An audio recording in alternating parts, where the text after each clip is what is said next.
looking at the act, for him to make the report public. It is sent to the TRRC, sent to the president from the TRRC, like I said, who then will send it to the National Assembly, the UN Secretary General, or any other international organization. And then after that, they will try to make copies available to us. And then a white paper follows within 6 months. So this is something I think we also need in our minds. Thank you. Can I come in, Mohammed? Yes, Honorable, you can come in. Thank you. On the issue, I think that's a very important, might have been an oversight on the part of the Assembly, that there is no mandate, is not mandatory for the report to be published after it is received by the President. And I think we can actually amend these parts. And I think it's important that all these gaps that we have noticed in the act, is there still room for amendment before next session? If we start having this conversation within the Assembly about these issues, and I think the committees can propose for amendments, private members can propose for amendments. So I think it will be very important for us to have Gay on the committee to take us through all these gaps that we still have time to address and do something about them. And the publishing of the report, I think it's very, very important, because civil society and the general public would be able to put pressure on government for implementation if they can actually see the report. So I think that is really, really necessary. Thank you. I just wanted to add that. Thank you for that perspective. I think it's important that we go back to these paperwork, the little loopholes, and cover them up, because we wouldn't want to let anything happen as in give anybody an excuse or based on what is written. So I think that's important. Gay, I think you will follow up with that. I think all of us should. Civil society, I think there is a question. If you look at the chat box, I think from Ms. Pearson, how does civil society intend to organize itself? So it just can't be left to the National Assembly to Mr. Sol. We all have to be involved. I think it's better, we definitely should start the conversation. It's getting a bit too late. So the earlier we start, coming together, I think the better. There is a lot we have to do, because at the end of the day, we just stand by and watch. I'm not sure, there is a lot, we really need to push for. We can't just stand by and watch. We really have to start the conversation now, because I'm really not aware, probably it's something done internally. I'm really not aware, of anything the government is doing for planning post-TRRC. I might be wrong, because I don't work for government. But I think we definitely should try to come together so that we can at least find ways of at least putting a bit more pressure on the government. Thank you. Yeah, I think really civil society, we all should take that up, because it's very important and it's an integral part of what we want to become the outcome. It is very important. So yes, I'm just taking jottings, and I think we'll follow up from that point. It is important, like the other speaker said, that it might seem late, but it's not late. So any time is a good time to pick up on these things. Thank you. Does anyone else have another contribution to make? We'll let that go on for about a minute and go to the next agenda item.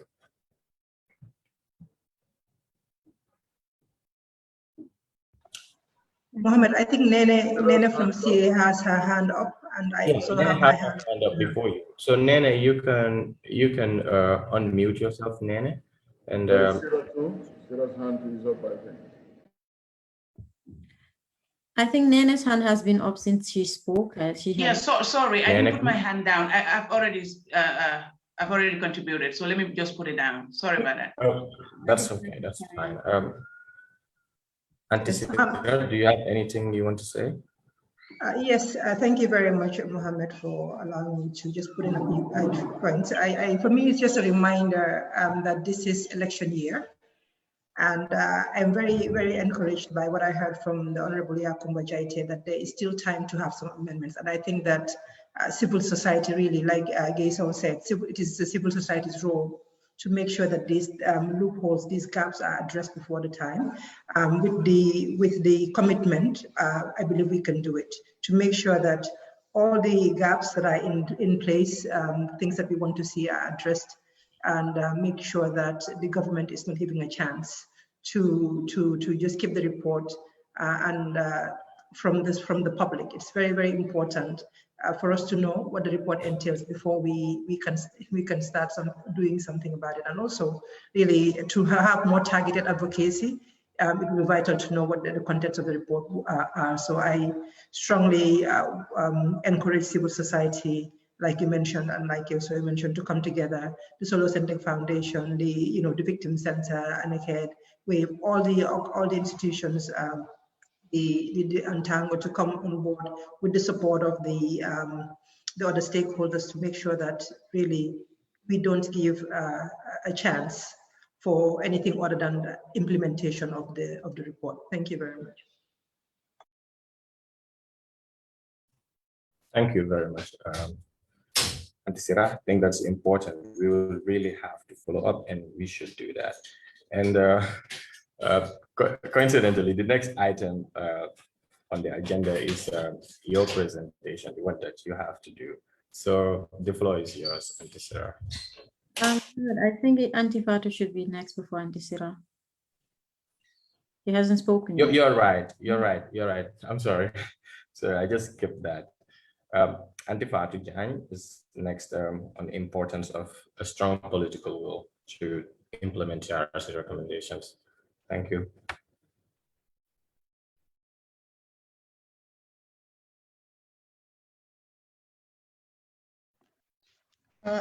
Thank you very much, Fatmata Muhammad and the entire Solo Sandeng Foundation for organizing this important meeting to commemorate the 5th year of the passing of Solo Sandeng, who sacrificed his life for democracy and human rights, and who will be remembered for his courage. I want to share our thoughts as Article 19. We feel your pain, and we also reiterate our support and continue resolve to working with all of you to ensure that justice is done for all the victims, and particularly Solo Sandeng. The topic I'm going to talk about the political will, issues around political will. As we all know, truth and reconciliation, they have different names and shape across the world. They have really been set up in many parts of the world as part of accountability mechanisms to address past human rights violations. And these commissions generally, the role has been to really enable victims and perpetrators to speak the truth, especially to share their historical perspective, so that at least people can get some closure. But I think importantly also, we've seen some of these Truth and Reconciliation Commission have been subject of a lot of criticism for many, many reasons. And one of them is the lack of implementation of their recommendation. They have done such a wonderful work in many parts of the world, especially in Africa here. We all remember the first one in South Africa, but their recommendation has been poorly implemented in many countries for many reasons, of course. Chief of them is a lack of political will. Of course, there are other challenges, also issues around security, and also issues around capacity for many government to stretch their judicial system to prosecute many cases. But I think the most important thing that we've seen across is that people generally favor the reconciliation side than the other bits, which I think have left many victims unsatisfied and very isolated in many countries.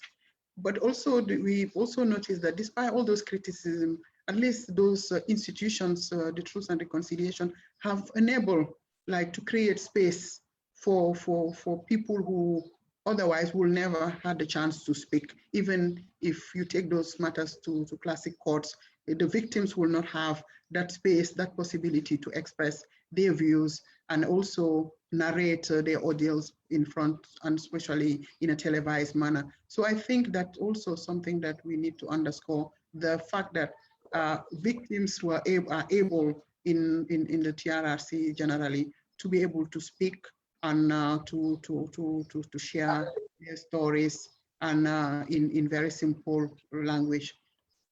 In the Gambia, after 2 decades of repression, negation of all our fundamental rights, with all the atrocities that have been narrated in the TRRC, that has been documented, and many cases also have not been, brought forward to the TRRC.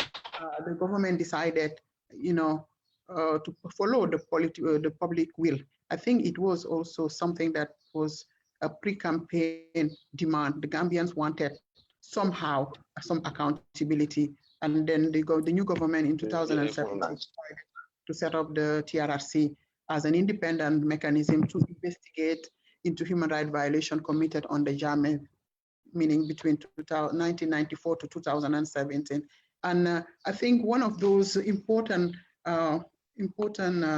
attributes or aims of the commission is really to have a historic record of what happened. And I think that is very important. And when we talk about historical record, we talk about also the truth, full disclosure.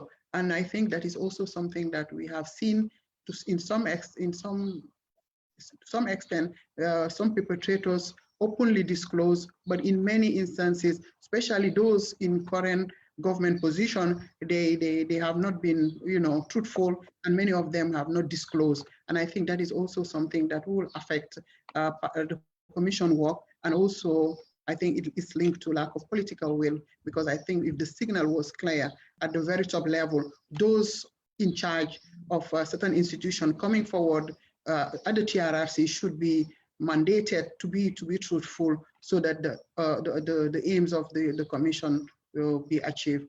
So we've also noticed that political will overall is quite complex, but at least we can see the first step is there, because the commission is set up under an act that is quite clear, with a mandate and also with powers that enable it to do its work properly.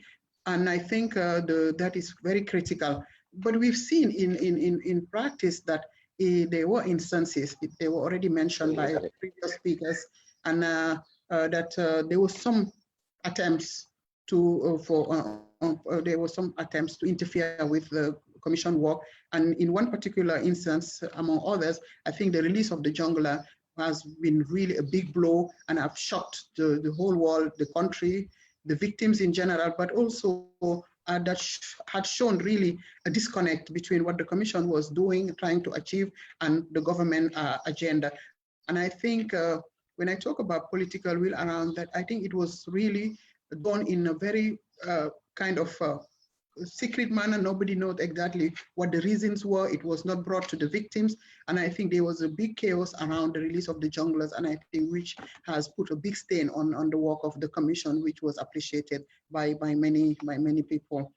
And I think also the fact that, as I mentioned, some of the institutions that were recognized across the board as being one of the tools or one of the vehicles that were used to oppress and repress Gambians, especially the NIA, which is now called the State Intelligence Services. We've seen the lack of protection of its archive, of the site itself. So we've seen the refurbishment without any authorization from the TRRC, without any authorization from well, there's no transparency on who have instructed those directors to refurbish. And the fact that before we started the testimonies, they quickly remove some of those evidence. This is also pointing to the fact that if the political will was strong, the NIA should be protected, and even ensure that nobody can touch anything, and all the archives, all the premise should be even sealed, and maybe the institution will be moved to another on another headquarters until all this investigation. But we have not seen any attempt by the government to document, and this has been reiterated by the special rapporteur on truth and promotion of truth and justice, who came to the Gambia in 2019. He reiterated that that concern that he has not seen serious attempts by the government to protect those archives that are very necessary for criminal prosecution. So that is also another. Of course, sometimes people talk about the lack of capacity, which I think is a reality, but also I think Gambia has enough capacity from within and outside. I think if there was political will and sustained political will, I think the judicial sector could have been refurbished in certain ways, and Gambians could have taken certain position to support the transitional justice. But I think there was a deliberate attempt also not to empower the prosecution. We've seen for many years we don't have a DPP, which I think is critical for if you want to prosecute, especially if you want to prosecute complex cases. And that brings me to the case of Selo Sendeng, which was started, and there was a big hope. I don't want to go into all those dramatic situations with what happened to the body and etc. for the sake of, you know, just not bringing back some difficult memories to the family and all of us. But for some reasons, there is no closure, and information is not coming forward. Nobody knows what exactly is happening. And from time to time, we were told that there is no capacity. There are technical issues to the DNA was taken. As we speak, nobody has really the full picture of what's happening, why the prosecution is not progressing the way it should progress since 2018. And I think these are also gray areas that are really casting doubt on the political will. And the fact that also I understand that the family is not fully briefed regularly on exactly the progress on the cases, the obstacles. I think this also shows that really the will to prosecute effectively is not there, because I believe that if the will is there, not only the discussion, the family will have full information on the progress of the case, but also the setup in terms of the organization of the justice system. I think especially the office of the DPP would be more organized and more empowered in a way that all these sensitive cases will be pursued alongside the work of the TRRC. And this is also something that we've seen, concerns that have been raised by many organizations internationally, and the UN Special Rapporteur also has raised the fact that there have not been any sign of progress in terms of the way the judiciary is reorganized in a way to deal, to respond to some of these challenges that we will be talking about. Another challenge also we've seen is around security sector reform. And I think because most of the perpetrators have been signaled to be coming from the paramilitary, the junglers, and also the state intelligence unit. And today, there is no vetting system. And from 2017, we have been seeing a lot of recycling of men in uniform. There is no clarity on what system has been put in place to bring certain people back. So I think there are a lot of also a challenge, and this I think has created a climate of fear. Many victims are not coming forward also to the TRRC because of the culture. Of course, in the Gambia, especially many women are not coming forward because of the culture that when you are a victim, sometimes you can even face double jeopardy. But the other thing also, there is no clarity on, even though the TRRC have said it many times and put in place some mechanisms to protect victims and have warned even, some of those alleged perpetrators to refrain from intimidating victims. But we've seen that despite that, we've seen a lot of perpetrators who are known, who have testified before the TRRC. They're still continuing to do their job without being, without being in question. And I think after they release their testimonies at the TRRC, they continue to hold very high public service and I think public office. And I think that is also something that shows the weakness of the system, and also point to to some extent, some lack of political will to address the sufferance of the victim, and also to be sensitive to the resentment and the preoccupation of the victim. And I think these are some of the areas also that we need to look into whilst we are looking at seeing the report of the commission. I think a lot of interim measures could have been taken to mitigate some of the challenges and some of the fears, but also to comfort the victims. Another point that also is quite important is there is a very unclear path in terms of what will happen after the report is released. Are we going to prosecute?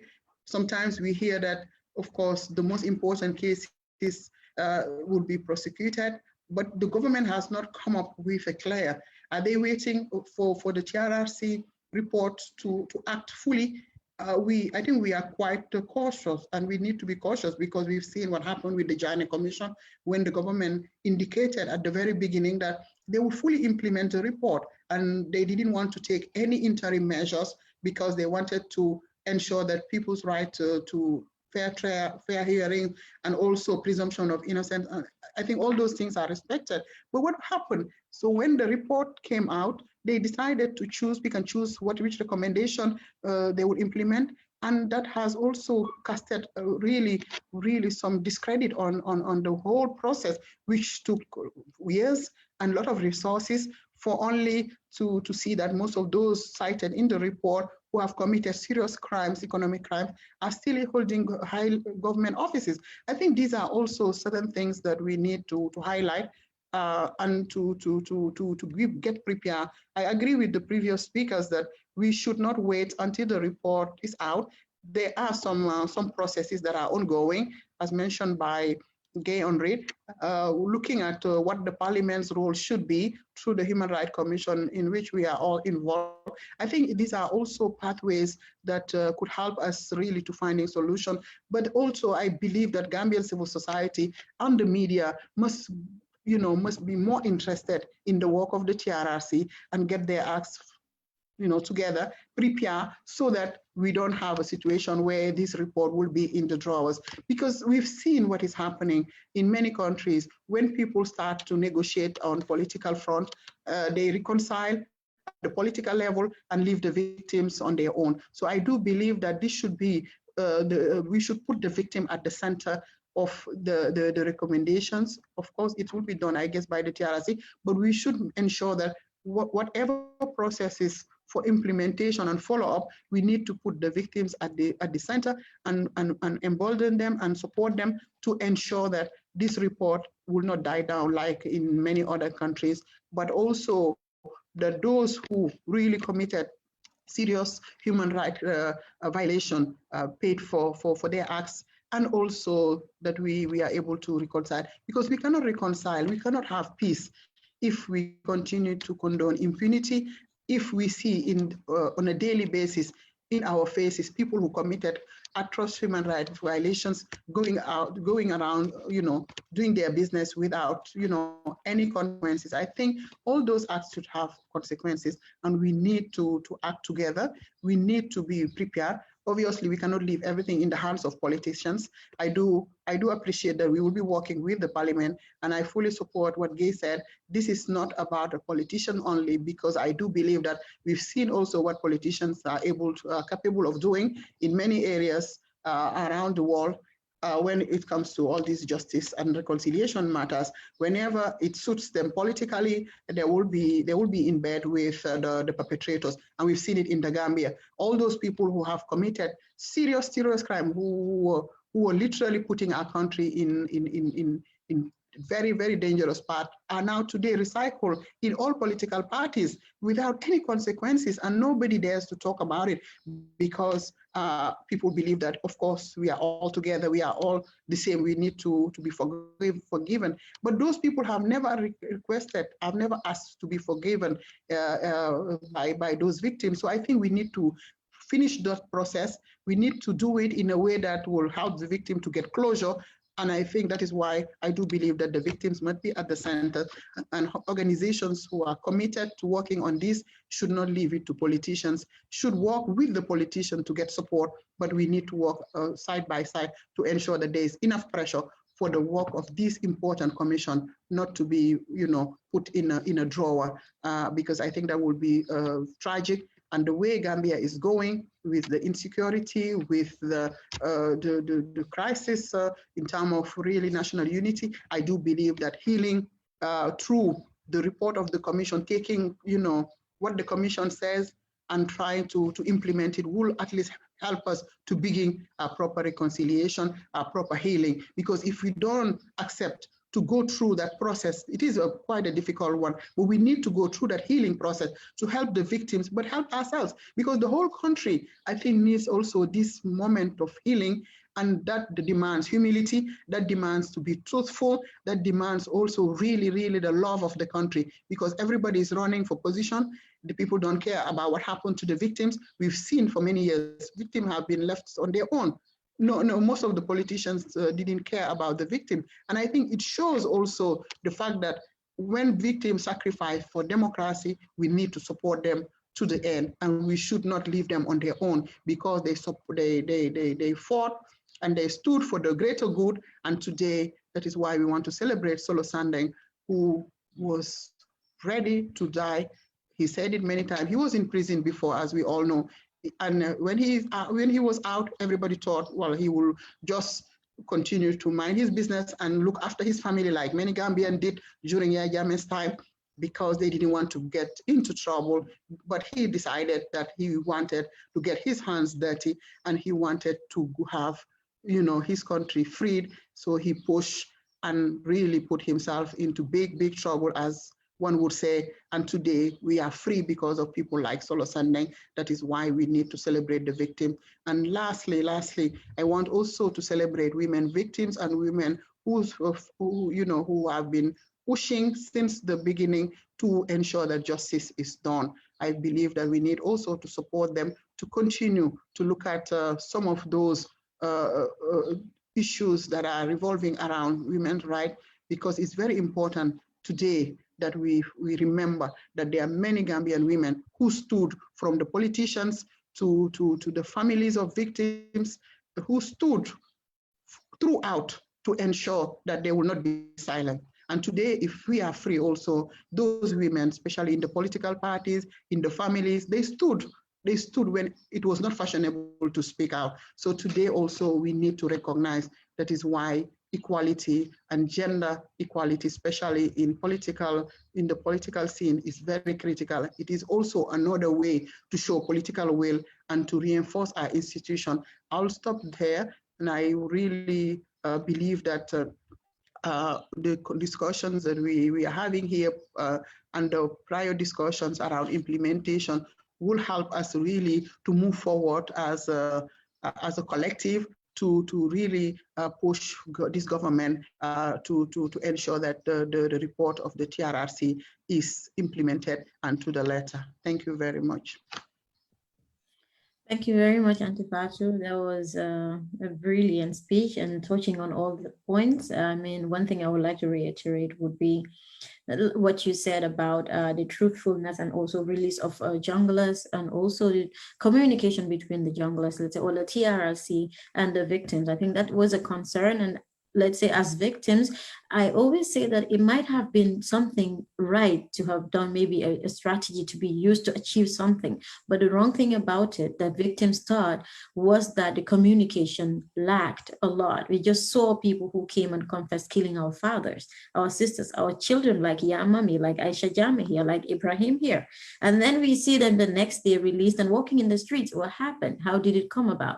So I think, like you said, the political will should be there, and also communication, and also respect for the victims is really important. And that also shows how serious a government takes its victims or its citizens. So thank you. I think we can have 5 minutes talking on the points that Auntie Fatu talked about, so we can continue, so we don't run so much out of our time. So if anyone wants to say something about this, we got 5 minutes to allocate. Yes, I think I'll come in here, even though I just make it very, very short. But I think what Antifat was saying is very, very important, as in, we don't like, sometimes we tend to not really focus what we say on this, as in, talking about how the government really does not value, given information adequately. And it is very important for a victim family. I can tell you that it's very important, because at some point you're just lost. One is just lost about where do we go next, what is going to happen next, because like she said, the body of our dad's remain has been lying there since 2018, okay, and nothing really has been done since 2017. It's really 2017. So, and okay, it's now a matter of us having to go and confront or go and ask for information from the Ministry of Justice. Otherwise, we would not really get information. Under normal circumstances, one would say probably they would give us periodic heads ups, but that is not happening. And I think it really hinders closure. It really hinders closure. And looking at that and thinking about it, so it seems practically impossible or very difficult to really, when you think about attaining finally justice and everything, it seems very, very, very far-fetched at this moment. That's what I wanted to say. Thanks. Thanks, Mohammed. We have someone else. Yeah, Coach. Hi, thank you very much. I am a bit late because it's too early on my end. That's fine. But Fatu, that was a very, very powerful statement. And but what is important here is for us to also remember that without the victims, there would not have been a President Adama Barrow. That is a fact, a irrefutable fact, and that must always be emphasized. And the worst thing that we could do is to assume that the final say belongs to Adama Barrow. We are the citizens, we are the people who voted him into power. It was because of the victimization of Gambians. That's why we had to have even a struggle, a coalition, and eventually a President Adama Barrow. Dr. King had said it best when he said that true peace is not merely the absence of tension, but the presence of justice. Gambia will never be at peace with itself unless and until there is justice, unfettered justice for the victims of the country. And we must all make it our business as citizens of that country to ensure that justice is seen to be done in that country. We are not going to leave it to a president or a justice minister or a cabinet or a politician. We have to galvanize the support base of the victims who outnumber this government, because most Gambians became victims of Yahya Jammeh. And going forward, we have to put every effort necessary and pressure on Barrow and anybody who feels that it is important or easy or okay to hobnob with Jammeh to the extent of even having your side conversations or whatever. That is unacceptable, will not be acceptable. And if you do it, you're doing it at your own peril. So my thing here is this should be a call to action. Like Fatu said, Solo knew what he was dealing with. He knew his life was on the line. He knew he would leave a widow behind and kids, who will be yearning for a father. But he did it for a Gambia. So the least that we can do in our comfort zones is to make sure that those who were there for us when it was most difficult and gave their lives for our liberation get the justice that they deserve. And until we have that, we don't have a country. Thank you. Uncle Alaji, thank you, Coach. You always, I always am a big fan of Coach because of his consistency and just his zeal to fight for justice for victims. Wherever Coach speaks, he is about justice for the victims, and I really appreciate that. like having people who put the victims in the forefront and think that justice is what victims deserve, and ignoring them is now what's going to give peace to us as a country. I mean, your conversation with the Minister of Defense was one disappointment to everybody in this country, especially to victims as a defense minister. And we are seeing that the victims, let's say the TRRC has people, let's say soldiers who came and said, we have killed people. They constitute the most group that has killed people in Gambia, maimed people, tortured people in Gambia. So a minister of that institution coming and telling victims, sorry for this language, suck it up, is something that hurts so much. And we see that the government is not even serious. I tell people, I don't blame the guy. I blame the one who took him and said, you are the Minister of Defense. You don't respect us. If you did, you would have looked at what the guy was doing beforehand, and then you would have brought someone who was going to be serious about this. So we need a government that is serious about justice and also respects the victims. On that note, Uncle Alaji wants to say something? Yeah, call me a bit cynical, but let's get real here. Barrow doesn't care.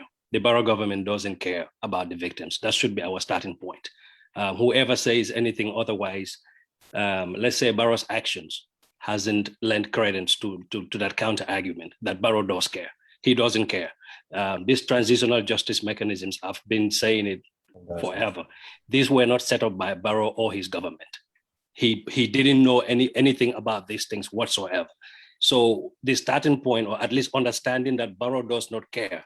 I mean, I think Aisha is on here, the victim center. When did Barrow actually take time to meet with any of these victims? When the German president came to the Gambia, and then he requested to meet with the victims, and they herded some victims quickly and took them to State House, and then they met with Barrow briefly, and that was the end of it. If that wasn't a lesson, that this guy doesn't care about the victims, I don't know what else it would have taken. Forget the enablers that he's hiring and putting in positions of power and what have you. Forget that aspect of it. Just to take one day out of his busy schedule to sit down and say 5 minutes of his time to talk to these victims and say, this is what's going on. This is what I'm committed to your cause. I'm committed to the peace of this nation, and so on and so forth. He hasn't taken one day to sit down and meet with these victims. So let's get real here. The starting point is we shouldn't be hoping that the government would implement, or what if the government, no, they are not going to implement. And you can take that to the bank.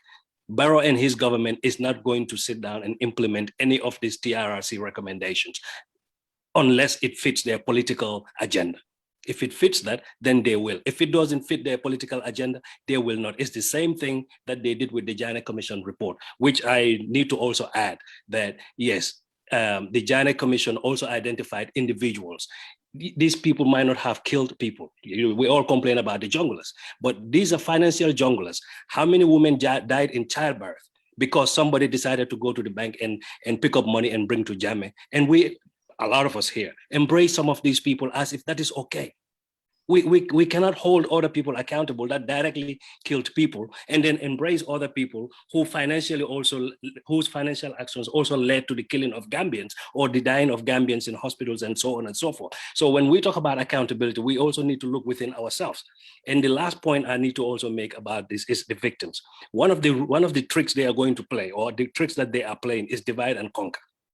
When I wrote about Sheikh Omar Faye, some of the victims, people that actually suffered in the hands of this Yahya Jammeh government, were the ones calling me or texting me, telling me to calm down because Sheikh Omar Faye is a good person. I didn't say he's a bad person.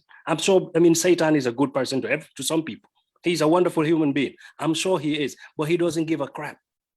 And I didn't go anything, but these were victims who I would think should have known better than to try to come to me and tell me you shouldn't write about Sheikh Omar Faye because he's a good person. Okay, that's fine. So be very, very mindful of people, or at least institutions or government, coming into the victim center, dividing and conquering. Because even when the victims visited Barrow at State House, he called certain victims, and what did he do? Give them money. Not everybody got some of that money. And this is what people would use to control, to divide and conquer people, such that your voices are divided. such that your voices are not going to be any more powerful than they are. The TRRC recommendations, what Barrow chooses to do with them is on Barrow. What we as Gambians choose to do with those recommendations is on us. Each and every single one of us has a responsibility to stand up and say, this must be implemented to the letter. Now, what are we going to do about that? What from here on out, what is going to come out of this? That's the key thing. That's the key aspect that I'm looking for. What are we going to do? Because we can sit here and discuss all this and put in plans of actions, but beyond this, then what happens? Because what if Barrow doesn't do anything? What are we going to do? I mean, we heard Gay Soul say yes, they are planning to, they will take legal action and do whatever is necessary, but we cannot leave it to the Gay Souls and other people alone. This is a Gambian affair. It's every single one of us, every single Gambian has a stake in this, and it's not a responsibility on Gay or just Parliament, it's a responsibility on all of us. Every single Gambian needs to make sure that these people get the justice that they deserve. Thank you, Uncle Alaji, my favorite uncle, as I call you. Ibrahima, you raised your hand before Reed, so. I'm saying assalamu alaikum to everybody, Ramadan Mubarak. I just want to say something very, very short and precise.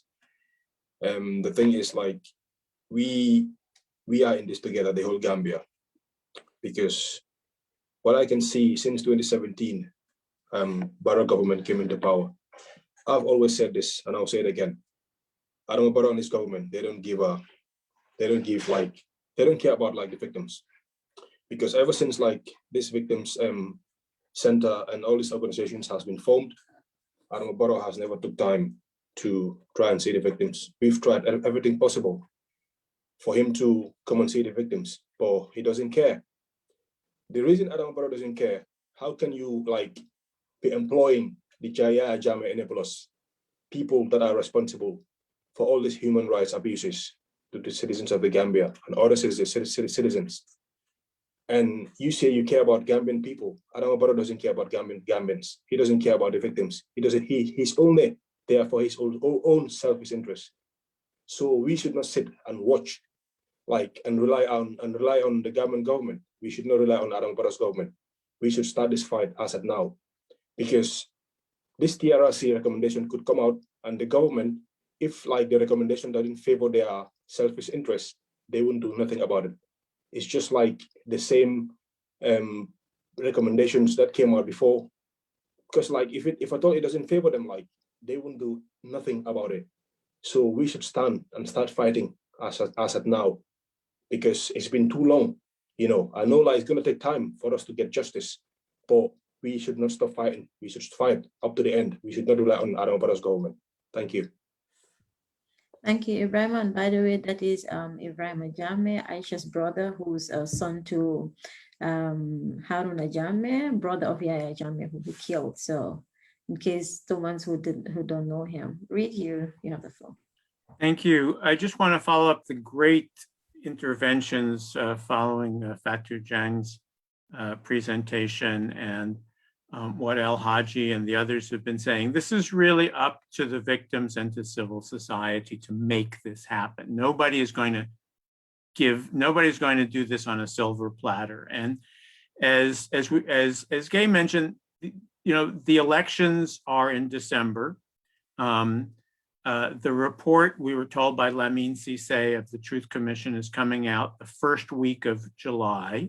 We may not get to, as he said, the first fight may be just to get to see them or to see them in their entirety. But for the victims and the rest of us should make those recommendations a political issue in the campaign. Fatou Mati, you're always talking about going onto the streets. I think people got to go on the streets, demonstrate. They've got to ask all of the candidates, you know, what is your position? I saw that Ousseynou Darbo talked about recently about implementing the recommendations, but all of the candidates should come to the Victim Center or somewhere, meet with you, state what their positions are. There should be a scorecard like they do in many countries. You know, this is what this party says, this is what that party says, and force this. you know, I think that my reading of this is that the TRRC is an incredibly popular institution in the country.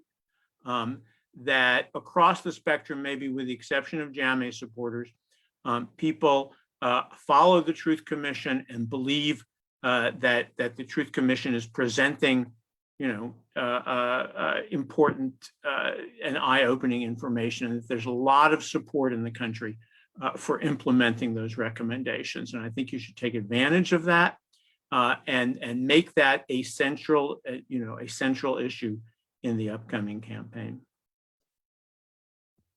Thank you, Reed, and thank you all. It's the issue of political will. We can never use to have like a complete or a, let's say, enough conversation about it. Is one thing that we're really suffering from as victims in the Gambia, but I think we would have more sessions, more programs to talk about it, and also to push more on ensuring that politicians give the victims or the Gambian people in general what they deserve by implementing these recommendations. So without further ado, we would just go on to the next item on the agenda. Because of time, we would have direct victims and the importance of empowering them. Yet again, this is a session for victims, so we have a lot of things to say about victims. So, and the say something about. Oh yeah, before Andrea comes.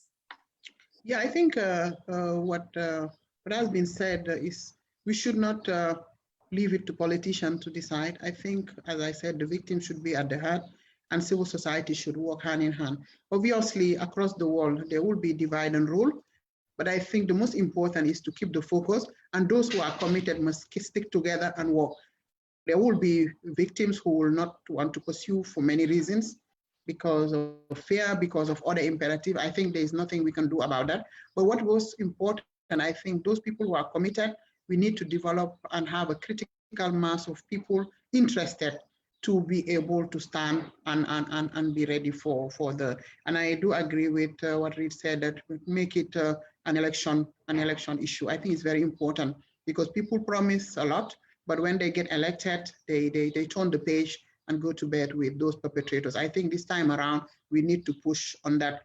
The other bit also, I think, is only if we are united and we make it as a national issue that we will succeed. If we take the matter as a party issue, as a group issue, we will fail, because then we will not get all the support we need. So Solo Sandeng, as I said, is an icon, is a national hero. We celebrate him. We owe him a lot.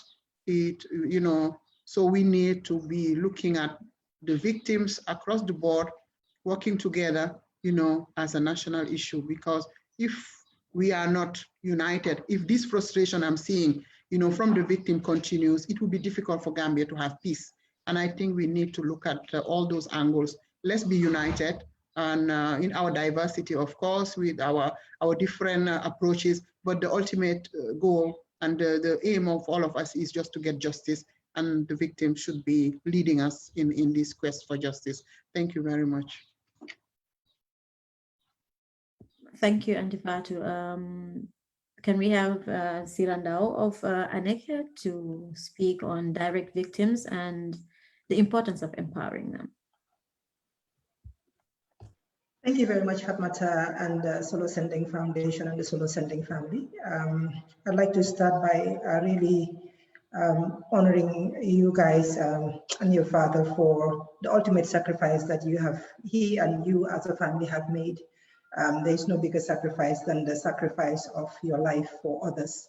So we Gambians and the fight for human rights globally is really grateful and would forever be indebted to you for that. Like Fatu said, he knew what he was doing. He was not afraid to stand up for everybody else, and we really salute him. And we continue to pray that his soul rests in peace, and that the family is strong to continue on the fight, not just the fight for human rights, but also the fight to continue living without him in your life. Having met some of you guys, the family members, I know that you can do it. Just to moving on, I just want to touch on a little bit about the topic that Fatu was talking about, which is the political will Obviously, we cannot underestimate what political will can do for the process. We cannot, like Elijah Barrow said, and all the other speakers alluded to, Ibrahim Jame, that we cannot really leave it to the politicians. Politicians, they have their own agenda, and it can change by the day. The prioritizing this incident, this district report and the implementation of the TRRC report would rest solely on the victims, I want to say. So we need to come together. Fatou just said that beautifully at the end, that we cannot do it by groups, we cannot do it by party. It has to be a concerted effort. And we need to start by looking at the loopholes that are currently existing to make sure that we cover all our bases before we get started and get on the ground to make sure that we, the Gambia and Gambians are driving the agenda and not the politicians. Coach mentioned it that, without the victims, there would be no Adama Barrow. And of course, without the victims, there would be no implementation of the TRRC recommendations. So let's keep that in mind. And in amidst of all of these things, really, we keep talking about victims, and the political will pushing, driving the agenda really depends on how empowered really the victims are. We've seen how people have stepped back in the past because of fear and because of being disempowered, and really the same what is happening right now is what was happening in the Jammeh regime. Divide and conquer. You put people down and then you put other people up, and disempowering people really gives the perpetrators and violators the luxury and the space they need to continue doing what they're doing. In the process of seeking justice, really the traditionally and most of the time we continue to focus on the perpetrators and how they are handled by the system in the pursuit of justice. We want to ensure that the perpetrator is charged, they're arrested, they're tried, held accountable. We want to make sure that they go through the rehabilitation through the prison systems when they are held accountable and imprisoned, and as a form of preventing them from committing these crimes and bringing them back to society. This is very, very important. But one of the key things I think that we sometimes tend to overlook is really the important role of victim and an empowered victim in preventing crimes in the first place as well. If you have an empowered victim, really, it goes a long way. And before the crime is committed, and in the instance that we are, when we are already in a situation we have so many victims, the whole country having been victims being empowered really would help us drive the agenda of seeking justice and in the quest for never again. It cannot happen if the victim community is not strong. If the individual victims cannot be expected to stand up and fight without the power that they need to fight.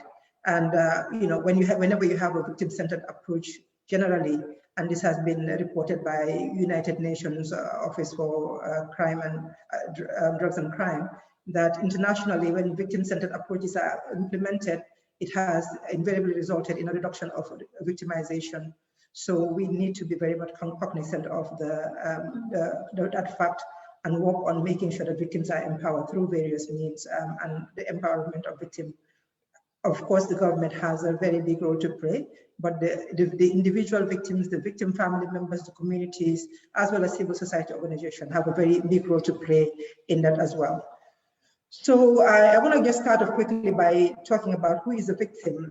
How do we define a victim? And according to the UNODC, a victim is any person who has suffered harm, including physical or mental injury, emotional suffering, economic loss, or substantial impairment of his or her fundamental rights through acts or omissions that are in the violations of the criminal law. And I want to say that this suffering it doesn't necessarily have to be actual. It could also be perceived suffering. For example, all Gambians were victims of the Jammeh regime, and even Gambians that were living abroad could be classified as victims of Jammeh by virtue of the fact that we are all afraid that we could be attacked, arrested, disappeared, or even killed in most instances for just speaking up, or sometimes for just being in the wrong place at the wrong time. We have seen people through during the Jammeh, the motorcade, where somebody is victimized simply because they did not stand up while the president president's convoy was passing. So really, victimization or victimhood is not necessarily about the actual act happening or having done on you, but the perception of the act. as well. And victims could be direct victims. I know we're talking about direct victims, but victims, a direct victim alone empowering direct victims alone is no use without empowering the people around them who are the indirect victims, which include the immediate family members or dependents, or even the neighbors and colleagues of the direct victims, because these are the people sometimes, and most of the time, that suffer most, especially in instances where the person actually loses their lives. The victims that are left behind are the family members, they're the friends, they're the neighbors, and the communities, because most peoples like Solo Sending, that we're here to honor, really have had great impact in the communities that they live, in the society, and the contributions that they have done for the country. So regardless of the person that has been harmed directly, we still have to consider the secondary victims or the indirect victims in this case as well. And the victim really doesn't matter whether the perpetrator the alleged perpetrator has been identified, has been apprehended, prosecuted, or convicted. It doesn't change the status of the victim. You're still a victim, and we have to also be cognizant of the fact that victim is irrespective of gender, is irrespective of marital status, economic status, and all of those things that we have. There is no discrimination. Whatever culture, the language that you speak, what your tribe is, what you believe in, a victim is a victim. And when we talk about victimization, there's also the concept of that we have to be very much aware is the re-victimization through as we go along when a crime is committed. The victims usually go through re-victimization, especially when we're talking about crimes like sexual and gender-based violence. For a woman that has been sexually abused or has been sexually assaulted, the process of just recounting the crime is another form of victimization. And the lack of acknowledgement of the suffering of a victim or what has happened to them, the invalidation of their experiences is another form of re-victimization. The insensitivities, and I think Fat also alluded to this, the insensitivities, and Fatimata Sendeng has also talked something that I wanted to contribute, is the statement by our Minister of Defense, who made such insensitive and unprofessional statement when it comes to the victims and what this country is going through. It's very disheartening and very discouraging. And these are some of the things really that actually are elements that continue to disempower victims. When you have somebody as high as the Minister of Defense speaking, using such words and speaking in such a tone, and to me, the manner in which he was saying it was just so offensive. It makes it very, very difficult for victims to be hopeful that anything can be done and that the government will actually take action and see that justice is done, and then that the victims are restored. So in the empowering of victims, there are several legal frameworks that are backing victim empowerment, and internationally as well as nationally. You have the United Nations Declaration of Basic Principles of Justice for Victims of Crime and Abuse of Power. This is based on the philosophy that victims should be adequately recognized and treated with respect. Respect and dignity is very important when you're dealing with victims because of the state that they are in. Victims are entitled to access to all mechanisms of justice to promptly redress. We talk about justice delayed being justice denied, so you cannot really keep delaying and waiting. It doesn't help. It doesn't help, and it continues the victim continues to suffer in that environment. They also entitled to receive adequate specialized treatment in dealing with their emotions, trauma, and other problems caused by the impact of victimization, including physical trauma. A lot of victims during the Jama regime have health issues, whether it was caused by the direct physical torture or incarceration in the really terrible conditions they were, or sometimes even emotional trauma manifesting as physical trauma. Those are all things that they need to be cognizant of. We have the Convention of the Elimination of all forms of discrimination against women.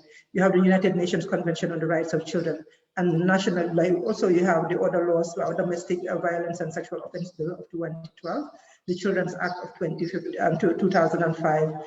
All of these things are really directly working on empowering the human rights of victims, which those rights are the right to be treated with fairness and with respect for the dignity and privacy, the right to be offered information, the right to receive information. Because the information when it comes to communicating with the victim, it's not just about waiting for the victim to ask.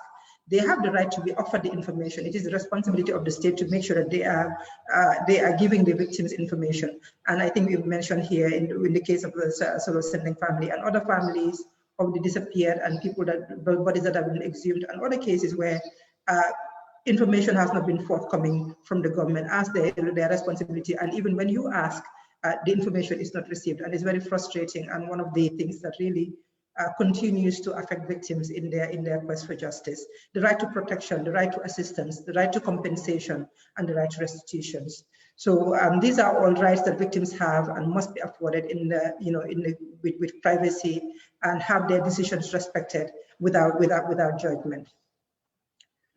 So when it comes to victim empowerment, really the aim of victim empowerment, in this context of, particularly in the context of human rights violation, is really to restore the harm done to the person that was caused through a variety of actions, or activities, services, and programs. So victim empowerment is not a one-day affair.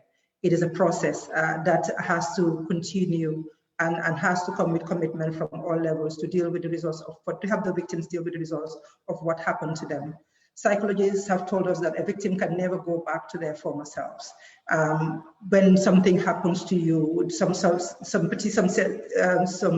these traumas particularly, it affects you in such a way that you are changed forever. So what now needs to happen for you to learn, for the victim to learn how to live with their new realities, how to cope and how to move on in a healthy way that does not perpetuate a case of continuing crime, a case of a circle of crime, and so forth in our communities. That is very important, that we recognize that it is a process. You don't just wake up one day and you said, okay, I'm over what happened to me. It's a process that will continue most probably for the rest of your life, because a big thing has changed in your life, particularly when we talk about human rights violations. And in the work that we do at ANAKED, which is dealing with enforced disappearances and extrajudicial killings, the life of the victims and the victim families are changed forever, and it is now a matter of living with their new reality. Victim empowerment promotes the resourcefulness of victims. So you cannot empower a victim without them being given the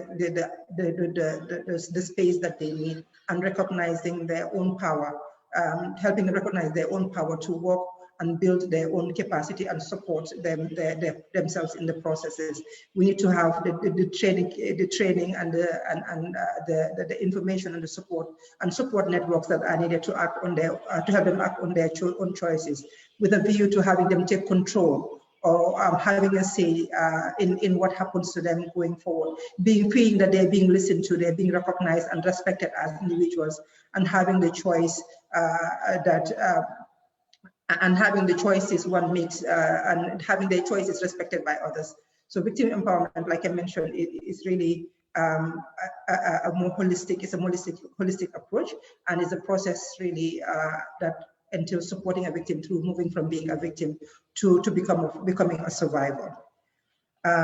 So how do we empower victims?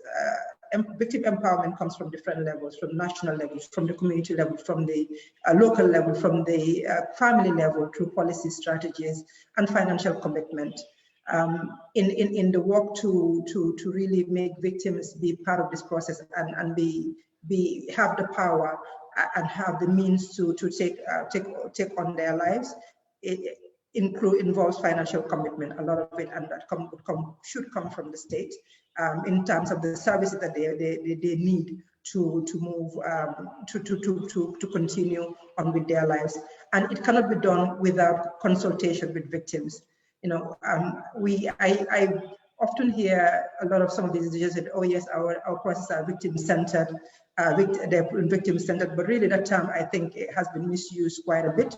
We need to revisit what that really means and make sure that it is being implemented. For the most part, victims in our work with them feel that they are informed rather than consulted.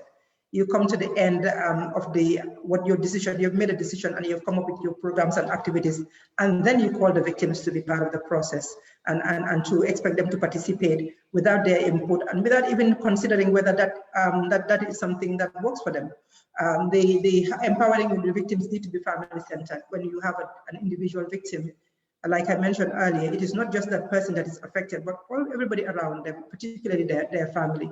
So in providing support for a victim, that support, the family also has to be considered, because when they go home, their family and their loved ones are the ones that usually face the direct impact of whatever they're going through. When they're depressed, for example, when they're struggling, it is usually their family and close loved ones that are impacted most. So those people around them also need to be considered and need to be given the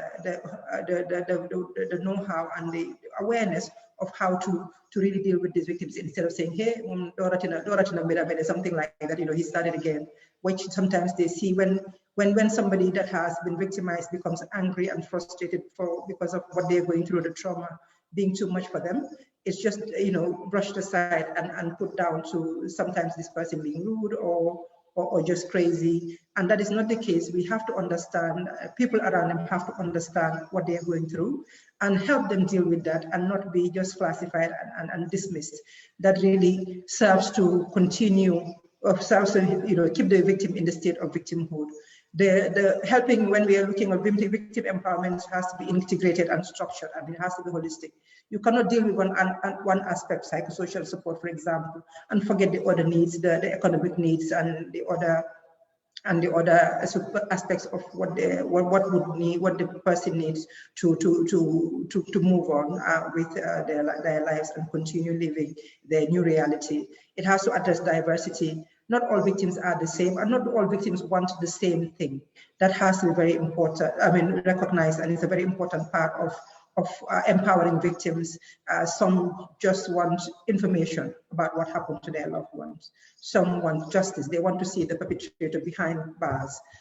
Some just want to continue, have a means of continuing with their lives, take care of their family, and move on. So that has to be taken into consideration when you empower victims. It cannot be a one-size-fits-all. It cannot be just one program that you expect everybody to go through. And it has to be responsive as well. Times change. You cannot have laws and programs that are obsolete, taking care of things that are happening now. For example, before COVID, whatever programs were before COVID, it needs to be adapted to suit victims during COVID. And I'll give a simple example in terms of psychosocial support. Victims that were receiving psychosocial support pre-COVID, when COVID came and all these restrictions on movement came, you cannot expect people to now still meet physically, because that was how it was being done. We have to be responsive. We have to adapt and look at ways. And I think most of these providers did a phenomenal job using the internet, using the telephone, using social media to continue to provide support, because the support should not just stop because nobody's moving. Actually, those situations like COVID would actually exacerbate any psychological and issues that a person is having from being re-traumatized or from being triggered, so forth. So it needs to be responsive to the situation of the victims and the situation of the time. If you're offering financial support, for example, we have seen the price hikes in our economy recently in Gambia. Everything has gone up. If you used to take $200 to the market, that would not get you anywhere now. So if you're offering some financial support, now is the time to start reconsidering, because what you were giving them is no longer adequate. So it needs to be responsive. I mentioned that not all victims are the same. So prioritizing actually also has to happen. There are some victims that are more vulnerable than others. That's just a fact. Women and children, for example, are the most vulnerable when it comes to crimes and violations, particularly for us at Anaket, when you're talking about enforced disappearances. And for the most of these human rights violations, really, that has affected the breadwinner of the family. It leaves the women and the children struggling on their own. So they are the most vulnerable, and empowering them really is something that should be prioritized. Differently able people who are not able to go out in some instances, or cannot have access, especially in our context where a lot of the, we don't have the road networks for them. Even if you have a wheelchair for you to move around freely, we don't have programs that accommodate for the hard of hearing, or even for the people that have the sight, the blind, like Braille is not accessible. So material that we publish does not consider that. So it has to consider that when you're empowering, you are empowering an entire, entire spectrum of victims that has to be considered. The poor and the less economically privileged really would need more attention. For example, that those that are able to take care of their certain needs. For example, if I have to travel somewhere as a victim to go and access a service, it's important that my getting there, the cost of my traveling is taken into consideration. Because if I cannot afford the fare, I cannot access that service. For somebody who has a car and is able to, get in there and go easily, can also, there's a disparity there. So we need to make sure that we are also, when empowering victims, we are taking into consideration that aspect. The elderly are usually forgotten in terms of empowerment, and they are also victims. Some of them, it's been 20 years, more than 20 years since the brutality started in Gambia. So some of those victims have gotten really old, and based because of the traumas that they went through, physical, mental, and emotional, that they went through, it has actually worsened their situation. We are dealing with victims like that on a daily basis. So seeing them going through this, so they need extra attention, the elderly in their homes, because they have less less ability to fight, less ability to continue advocating themselves. And migrants, we cannot forget the migrants, because when you are displaced from your home, you become even more vulnerable. So really, like just to showcase some of that we have to highlight that victims are not the same, and we need to look at a multidisciplinary, multi-pronged approach when it comes to victims empowerment. So I'd like to end just by quickly just going to forms of victim empowerment. How do we empower victims? And one of them, really, for me, the top one is helping victims understand their rights and their responsibilities. If you don't know your rights, you cannot fight for it.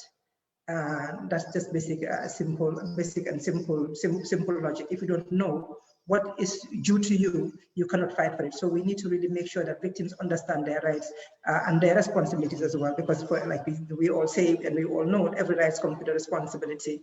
And we have seen this over and over again in people not understanding, especially in the context of the TRRC, what rights they are. There's a lot of people that don't understand that their right to reparation does not affect their right to justice. They feel that once they're reparated, they cannot push for prosecution. So these are all things that really we need to push. And if we are to come together as a nation to fight for the implementation of the recommendations, we need to really understand, make sure that the masses understand what these things mean. Being provided a platform for victims to be heard. That's very important in victim empowerment. If I cannot speak up, I don't have power. The voiceless I cannot really fight much, because they don't have. And I'm really glad that this platform is here and providing victims the voice that they need, the platform that they need to be heard. Healthcare, whether it's physical, mental, psychosocial support, are really very, very pertinent in the fight in victim empowerment. Without help, there's not much that you can do. So we really need to work on that as a form of victim empowerment. And I think the Victim Center is doing a great job with the health services that they are providing for victims. The victims can access to see a doctor when they need it, and also the other institutions and also other partner agencies like CSVR that are providing psychosocial support and training for our sector. Access to information is another form. Information is key. Information is power. That really says it all. Information about their cases, we've seen that. We've heard that in the case of, what Fatmata and Mohammed have said about not having information about what is happening to the remains of their father, and also the other remains of the other victims that have been exhumed so far.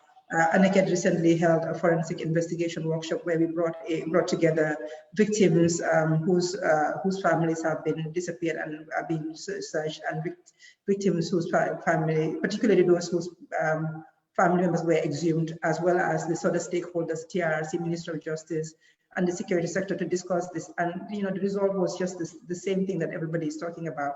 No information coming forward from the government and from the institutions that are responsible, the TRRC, the police, and no information about what would happen next after the TRRC, and which Fatou has mentioned, Fatou Jai has mentioned about what is going to happen, who after the TRRC, who will take over these things. These are all important things that really victims need to know, so that they can, before we can lobby and start having these advocacy activities, we know who to lobby and what to lobby for. So these are all very much important. Economic empowerment, jobs and skills. It's not necessarily handouts, but helping victims. A lot of them, some of them have lost their jobs through over the years, and jobs and skills training, because especially for the women who lost the family, the providers, their primary providers, and their children, some of them who didn't have the opportunity to continue their education. So they need that to be empowered, because if you don't have the bare minimum, the basic necessities of food and shelter, it's very difficult to fight. Professional and sensitive services. We often find that when victims go to access services, the way that they're treated is really, really despicable in some cases. It's unprofessional, it's insensitive to what is happening to them, and also taking into account privacy and confidentiality. This is particularly, particularly important in the cases of sexual and gender-based violence.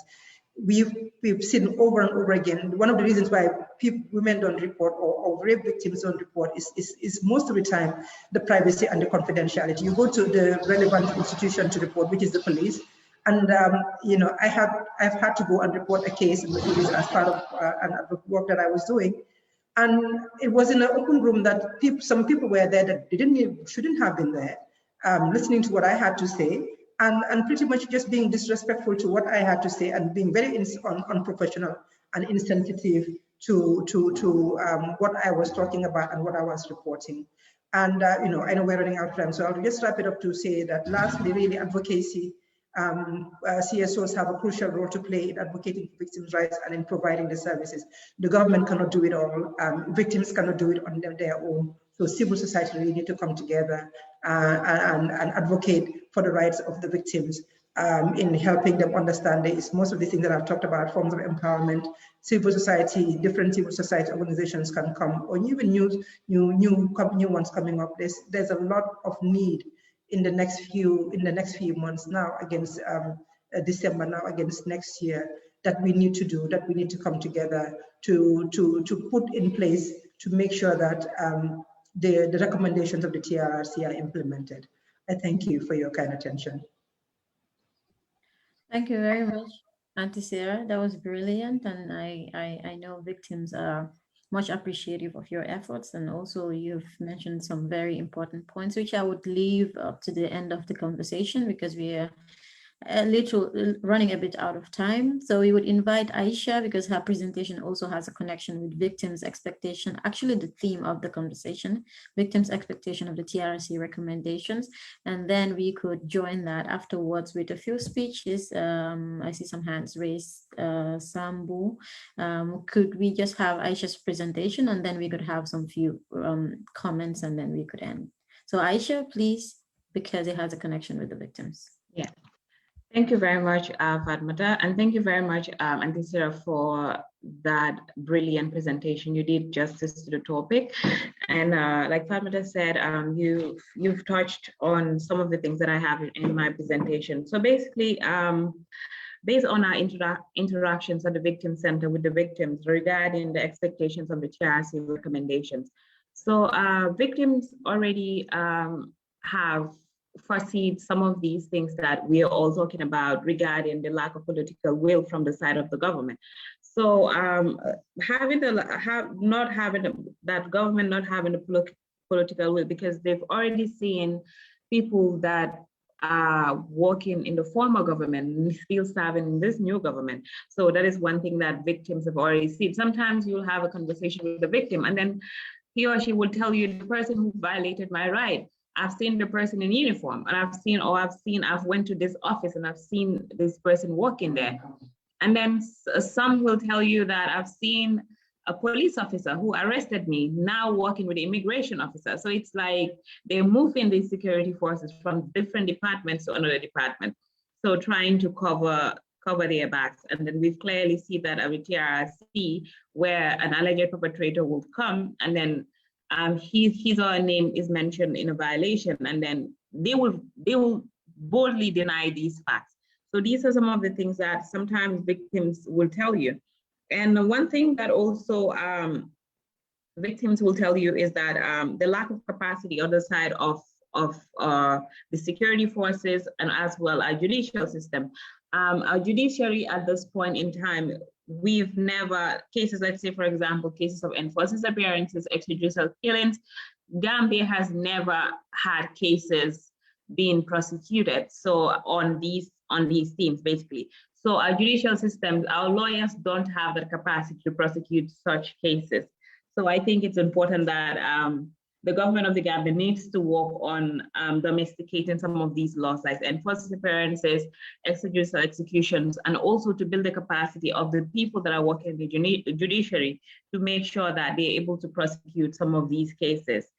And another thing that also is a bit of a concern from the side of the victims is that at the end of the process, the recommendations are given to the government of the Gambia, and then at the time there will be elections, and then alongside the elections as well, we still haven't had a new constitution. And in this new constitution, whereby all of these processes we're looking up to we were all looking up to that if this constitution has passed, then the justice aspect of it, you know, like the 1997 constitution was crafted in a way that people that were in a military junta, you cannot prosecute them under the 1997 constitution.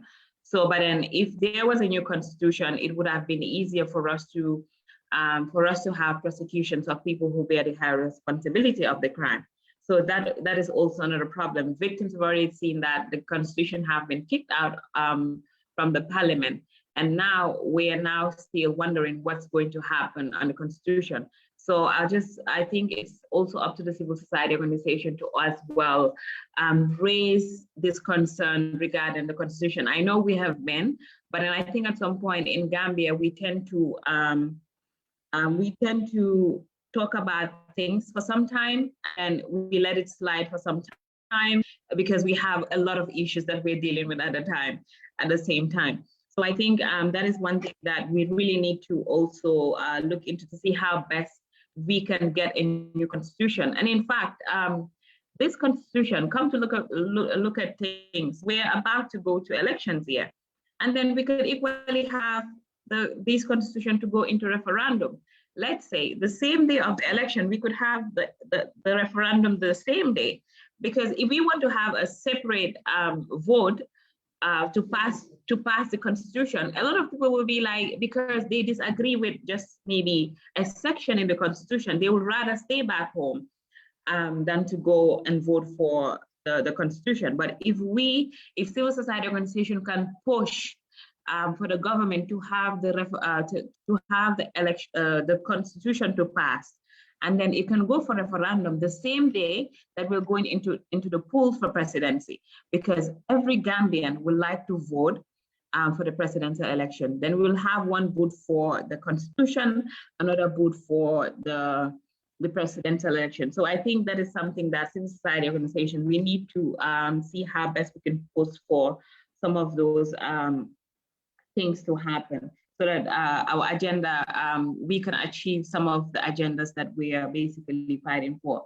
And another thing that I also like to watch us on is victims having this fear of Jammeh coming back. You know, all the time when we go into the field, and victims will tell you that, you know, we've seen the APRC people as they would insult, they would send audios that Jammeh would be coming back in the country. So there needs to be that assurance from the side of the government. And from the side of our Minister of Defense, well, recently he did that crazy statement on the media, which was also heartbreaking towards the transitional justice mechanism coming from a minister. So victim needs that reassurance that if these recommendations of the TRRC is out, government would implement it, and not just implement it, but fully implement these recommendations. And I know it will be 6 months. If it's passed, the government would have 6 months to come back to the public to say, okay, this is the white paper. And also they adequately need to review these recommendations, which we were told by the Minister of Justice. He said his government, if the recommendations are being passed, it needs to be adequately reviewed. What he meant by adequate review, because he said they need to put systems in place to ensure that these recommendations are implemented. At this point in time, the issue of reparations, the government don't have the monies for reparation at this point in time, and they have to secure funding for reparation. The first 50 million that has been given to the TRRC, some of it has been spent towards some treatments of victims as well. So, and still, they also give out medical assistance to victims and other supports to the victims. So at this point, all of those things, I think during the time that the TRRC was being created, everybody, we were also excited, even the government was so excited at the time, the Minister of Justice was so excited at the time, they did not include some of these things because the transitional justice process, especially TRRC processes, it doesn't happen in 2, 3, 4 years. It takes a long time for you to achieve some of these things. So looking at psychosocial support to victims, when the TRRC recommendations are out, victims would need a lot of psychosocial support, because at the end of the day, that would be the time when a lot of pressure would be on them, thinking, when will I get justice? Now the TRRC is over. When will my perpetrator be prosecuted? When will I? So all of those questions ringing into their head. So it's important that, it was important that all these processes, all these budgets were being included to ensure that the transitional justice processes will not get to a point whereby we will have to struggle again to get psychosocial support for victims, medical support for victims, getting redress for victims. So all of those things are where gaps, I think, we're now seeing when we're at this point in the process. So I think, like Fatmata has said, we don't have much time. So what we could do is we could just open the floor for discussion. If there's another speaker as well, then at the end of the program, we could open the floor for more discussions. Thank you. Thank you, Aisha. Thank you for keeping it short. No, we actually don't have another speech. I think we want to give like 10 minutes to comments, and then we have a conclusion, so that we are like 15 minutes over our time. We wanted to end by 12:30. So I will start by giving Sambu B. He was raising his hands, and then we'll go to Gay, and I see you raise hand too. So Sambu, you're nice. Okay, good afternoon.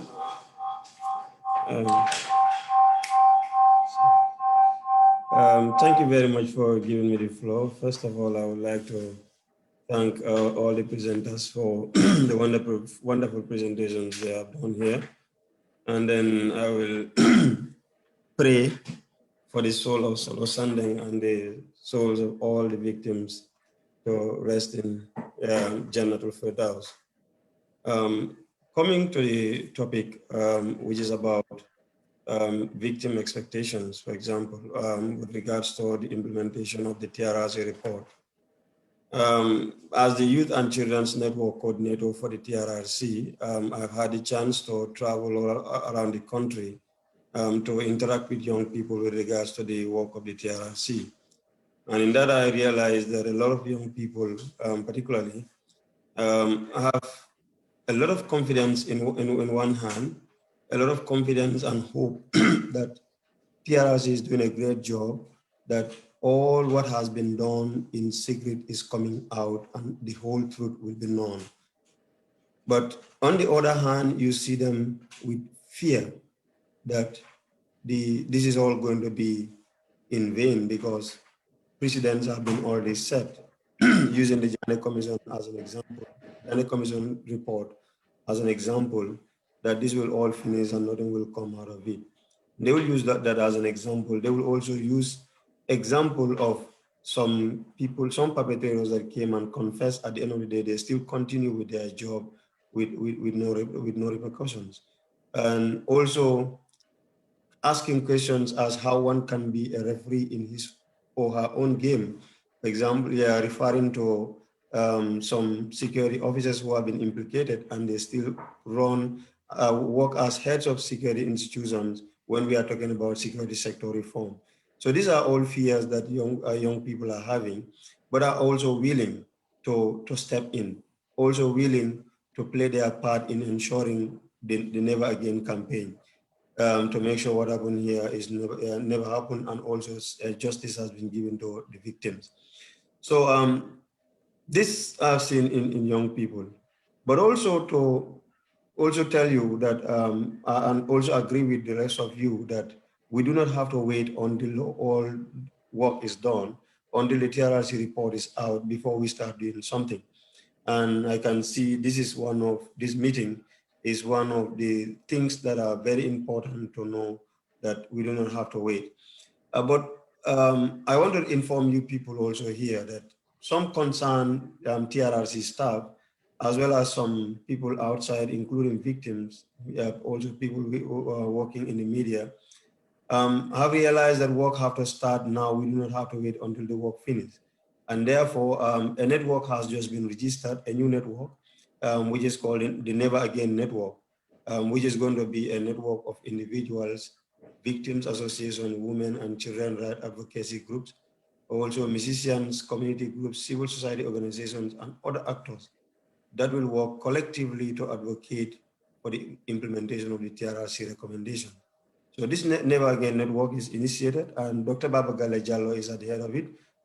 We are also already consulting with civil society organizations, example organizations such as Victim Center, Gambia Badge Association, FLAG, even ANECET and WAVE, also organizations that we intend to engage to make sure we have a strong network, a collaboration with all Gambians to make sure these reports are not just written and only left to gather dust in some offices, but actually not leaving, as everybody is saying here, not leaving everything in the hands of the government, but the citizens also would stand with the victims to make sure they follow it to the ladder to make sure this report is actually implemented as expected. So thank you very much. These are the comments I want to say.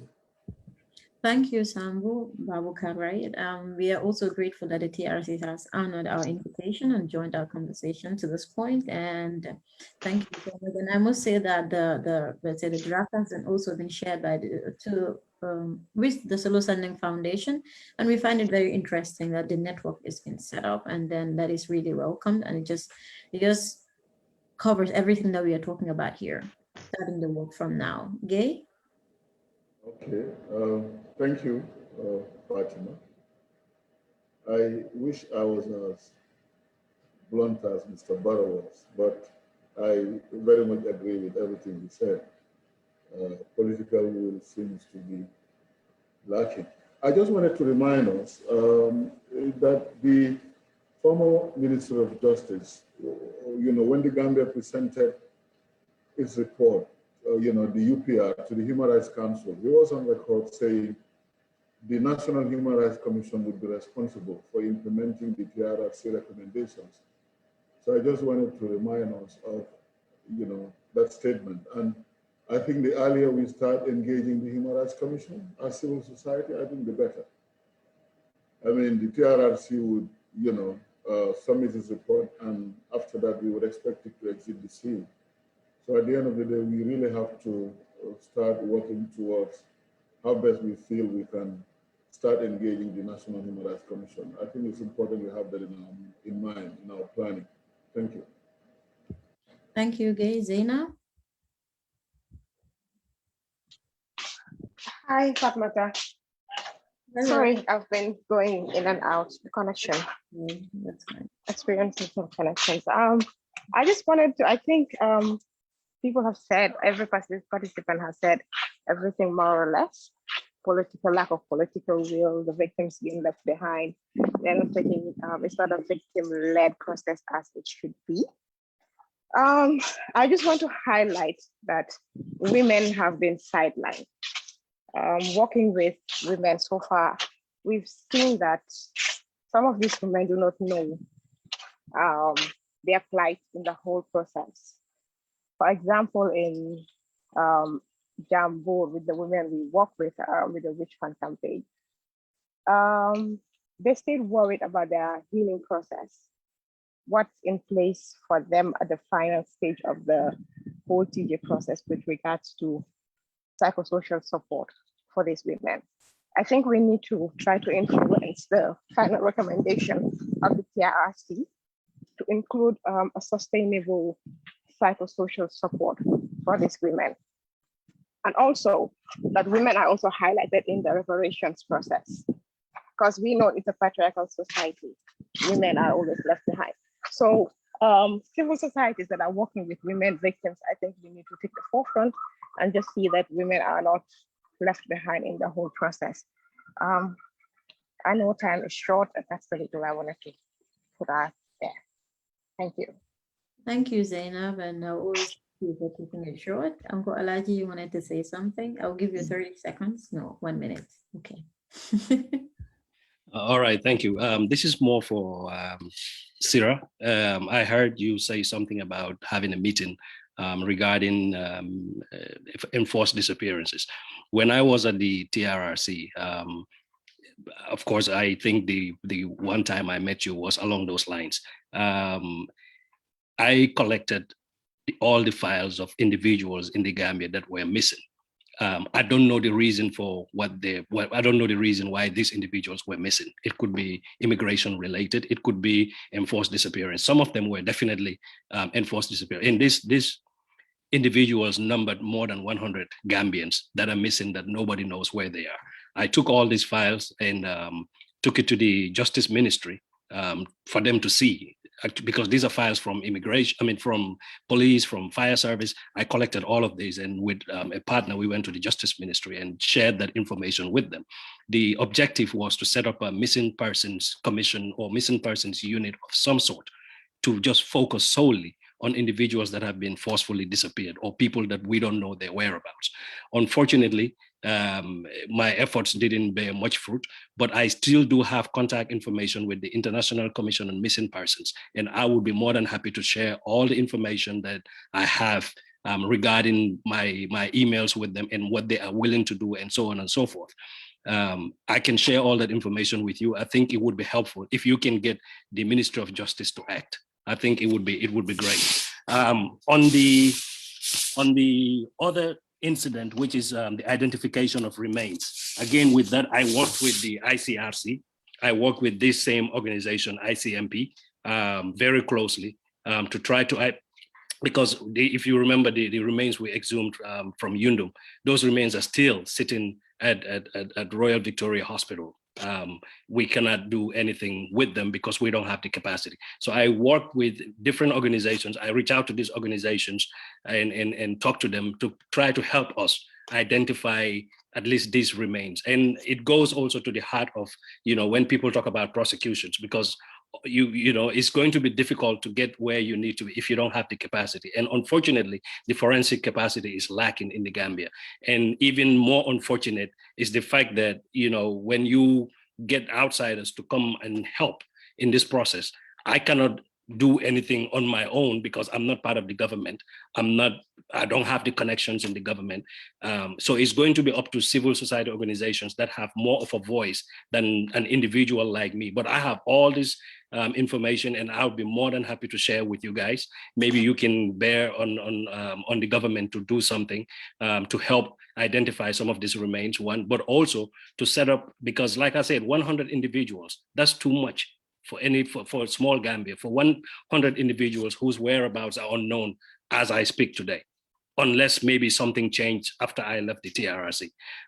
So that I have all that information, and I'll be more than happy to share the emails. I can introduce you to the people that you need to talk to see if you can push things from your end in Gambia to try to help this process. The reason I'm doing that is because, like I said, this is not a one person or two individual type of work. We all have to have all hands on deck to help each other to make sure things get pushed from all corners. The last point I wanted to make was regarding witness protection. I don't know if Yakumba is still online. I'm working with an organization right now in the Gambia to help them set up witness protection in the Gambia. But one of the main obstacles that we know we would face is legislation regarding witness protection and what is required to be able to cater to the needs of all these witnesses, even during times of prosecution, post TRRC or what have you. So I would be more than happy to liaise with Yakumba on that and provide you with all the information, all the international instruments that Gambia signed up to regarding the requirement to protect witnesses and so on and so forth. So Yakumba and Sarah, if it is okay with you guys, after this, I can liaise with you guys to send you all this information and you can take it from your end. Thank you. Absolutely on my side. Sorry to jump in, Swati, but I'm so excited because really information is key, and we'd be more than happy and we're very grateful if you could share that information. I'll share with you my email shortly as well, so you can do that. Thank you. Thank you very much. I think. Can I, on that, please, Fatima? Yeah, okay. On witness protection, I would suggest we take a look at the bit we have in the proposed criminal procedure bill, as in before the National Assembly. We take a look at that, and at the end of the day, that at least would help us understand whether what we have in the bill is good enough. If it is not good enough, I think then there definitely would be the need for us to push for a separate law on victim participation and witness protection. Both of them are extremely important. So as it is, we really don't have enough. So what we have to look for is whether the proposed changes go far enough. If they do not go far enough, just like we have a separate law on torture or prohibiting torture, we can at least, I think, advocate for a separate law on victim participation and the protection of witnesses. Thank you. Yeah, well, victim participation is also really important because as it is right now, you just go to court as a victim, just like everybody else. You listen and then you go home. You don't have that much participation or information that you require. So I was going to say that this meeting is just a stepping stone or a starting for us to have more fruitful conversations. Also from here, just like Adesina would connect with Uncle Alaji, a lot of people might want to connect with each other to take forward like what we have started here today, and we will have more of these meetings. We can't say everything here, but then it's like a starting, also creating that connection for people to carry forward what we want to start now, fighting and doing everything we can so that the TRRC recommendations could be implemented to the fullest. So we would have Mohammed standing right now to give the closing remarks because we've used a lot, like 15 minutes or 20 more than we have scheduled, and then that's it. Mohammed, you're here. Yeah, thank you, Fatima, and thank you everyone else that endeavored to join, and we are very grateful for having all of you and for honoring our invitation, and also making this discussion a very wonderful one, and no doubt it will really help us in the insights that it has given and in our points of intervention as well. So without saying much, I think this discussion has already sparked a lot of points which we will develop on, and it has also been a platform for victims to really talk, and also stakeholders to understand, for instance, the TRRC, to give victims the perspective of the TRRC and beyond. So without doing much and not keeping you here for long, I just like to say that the Solar Sending Foundation is immensely grateful for all that graced this online event, and we hope and look forward to more of these as they will help in our intervention areas and also give us more insights as to the things that we are supposed to do, considering this crucial situation that we are in, as in the TRRC recommendations are approaching, and we have to make sure we put pressure on government and to really, seek our interest, and also to get them to act in the ways that we want them to. So, which is very, very important. And I just like to say, from the political parties to the civil society organizations that came through, it is very important, and we hope to get in touch and keep collaborate, obviously, and to the political parties too, to just say that we count on political will. We do not know who is going to be in office in January, but we hope that you put this in consideration and put it as part of your policy. I think our political parties will, from this conversation, really understand the perspective of victims, and also probably come up with a policy for recommendations to implement TRRC recommendations, whichever party becomes the ruling party next.